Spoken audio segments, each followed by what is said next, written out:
Hi friends, good evening. Once again, I am going to start the noun chapter which we discussed in the earlier lecture, that some nouns are uncountable in English language but they are countable in our mother tongue. Hindi में वो countable होते हैं, अंग्रेजी में uncountable होते हैं। इसलिए जब हम उनका ट्रांसलेशन करते हैं तो हमसे गलती हो जाए। फॉर एग्जाम्पल, अगर कोई कहे कि मैंने उनको एक अच्छी सलाह दी, तो सलाह जब एक तब हो सकती है जब वो काउंटेबल हो। हमारी भाषा में वो काउंटेबल इसलिए हम कहते हैं उसने एक अच्छी सलाह दी, he gave me a good advice, हम ट्रांसलेट करते हैं, but that is not correct in English language. उसी तरह से हमें दो महत्वपूर्ण सूचना मिली है। I have receive two important informations, या मैंने दो फर्नीचर खरीदा, two I bought two furnitures. तो पहली चीज ये समझ लें कि ये नाउन जब अनकाउंटेबल हैं, तो जैसे वाटर अनकाउंटेबल है और मिल्क जो है अनकाउंटेबल है, तो ना तो ए मिल्क होगा और ना तो टू मिल्क्स होगा। उसी तरह जो ए वाटर नहीं होगा और टू वाटर्स नहीं होगा। सिमिलरली बिल्कुल उसी तरह अगर इंफॉर्मेशन अनकाउंटेबल लैंग्वेज है, नाउन है, तो ना तो ए इंफॉर्मेशन होगा और ना टू इंफॉर्मेशंस होगा। हाँ, अगर आप चाहते हो कि जिस तरह पानी है, पानी uncountable, water is indispensable for life, यानी पानी जो है, जल जो है, जीवन के लिए अपरिहार्य है, अति महत्वपूर्ण है।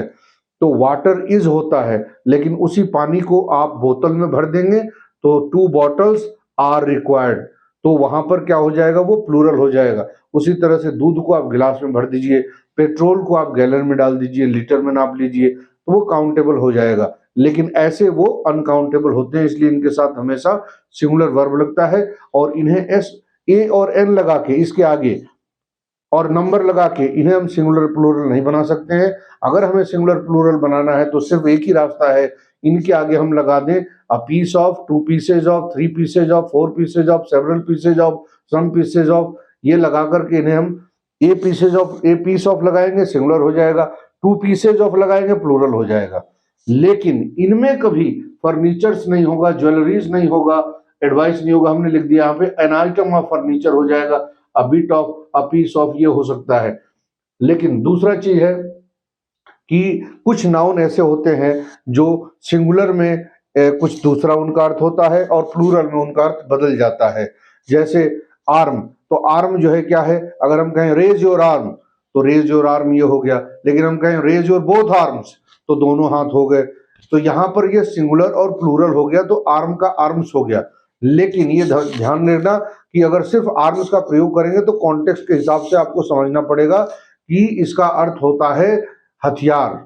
जैसे अगर हम कहें the police has recovered a lot of arms from the terrorist, police ने जो है दबिश दिया और जो अपराधी थे उनसे रिकवर किया बहुत सारे वेपन्स, तो आर्म्स हो जाएगा। उसी तरह अब्यूज एंड अब्यूजेस, अब्यूज का दो अर्थ, एक तो अब्यूज होगा नाउन के रूप में, उसका अर्थ होता है दुरुपयोग, अब्यूज ऑफ पावर, और वर्ब के रूप में होता है गाली देना, अब्यूज।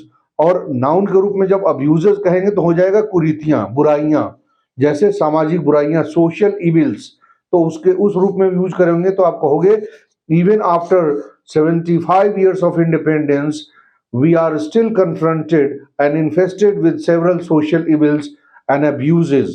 तो abuse नहीं होगा वहां पर, abuses होगा, social abuses। तो एक नाउन के रूप में क्या करोगे, दुरुपयोग, और abuses होगा तो कुरीतियां, बुराइयां, और abuse वर्ब के रूप में यूज करोगे तो उसका अर्थ होगा गाली देना।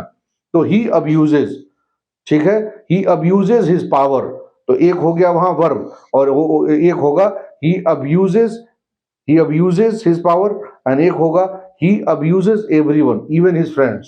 ठीक, उसके बाद एयर एंड एयर्स, एयर का मतलब होता है, air is the mixture of oxygen, hydrogen, nitrogen, carbon dioxide. एक तो ये हो गया कि एयर मतलब हवा, और दूसरा एयर्स का मतलब होता है दिखावटी व्यवहार। सिर्फ जल्दी जल्दी एक्सप्लेन कर दे। एडवाइस का मतलब होगा जो है सलाह, और एडवाइसेस का मतलब हो जाएगा सूचनाएं। उसके बाद से यहाँ पर देखिए मैनर का मतलब होगा तरीका, और मैनर्स का मतलब होगा तौर तरीका। तो अगर कोई कहे इतना बड़ा हो गया है लेकिन इसके पास मैनर नहीं है, ये गलत है। आप क्या कहोगे, इसके पास मैनर्स नहीं है।